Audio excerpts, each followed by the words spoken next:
बघा आज आपली कितवी कार्यशाळा आहे बरं? कितवी आहे? 17वी आठवडा आलाय, पण आपल्या शाळेमध्ये आपली कितवी कार्यशाळा? दुसरीच आहे नाही. बरं, तुम्हाला प्रथम सगळ्यांचं अभिनंदन. तुम्ही शाळेमध्ये आजच्या आपल्या दुसऱ्या कार्यशाळेला उपस्थित राहिला. आता आपण काल 17व्या आठवड्याचा व्हिडिओ आपण पाहिला असेल, आपल्या ग्रुपवरती टाकला होता. काय होतं बरं, काय काय मुद्दे होते त्याच्यामध्ये? पहिला व्हिडिओ होता त्याच्यामध्ये काय होतं मुद्दे? करून पाहूया. बरोबर आहे. पहिला मुद्दा आहे आपला करून पाहूया. हा, म्हणजे डोळ्यावरती काय केलं? पट्टी बांधली होती? बांधली होती नव्हती. हा, मग काय होतं तेच विचारते. शब्द जोडणी होती, म्हणजे कमळ. त्या बाळांसमोर मुलीने सांगायचं कमळ, आपण सांगायचं कमळ.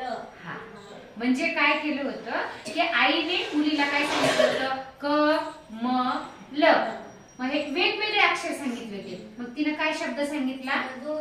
जुळून शब्द तयार केला होता. कमळ किंवा कमळ, न य न, नयन, दरवाजा, दरवाजा. बरं, ही कृती केली. या कृतीमध्ये मुलांना काय शिकायला मिळालं? काय शिकायला मिळतं मग या कृतीमधून? शब्द कसे तयार करायचे हे शिकायला मिळतं. आणखी बरोबर, तुम्हाला जे वाटतं ते सांगायचं, कारण आपल्याला चर्चा करायची.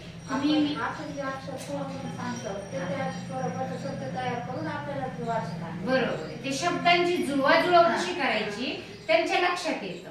किंवा आणखी एक याच्यातून शिकायला मिळते किंवा लक्षात पण ठेवतात ना मुलं, की आपण तुटक तुटक सांगितलं, समजा द र वा जा, ते लक्षात ठेव. पहिलं अक्षर काय सांगितलंय, दुसरं काय सांगितलंय, तिसरं काय सांगितलंय, आणि मग आपण जुळून काय होईल याचा शब्द. एक त्याला त्याच्यामध्ये गंमत पण वाटते की अरे आईने तर अक्षर सांगितले, पण याच्यापासून काय तयार होतोय?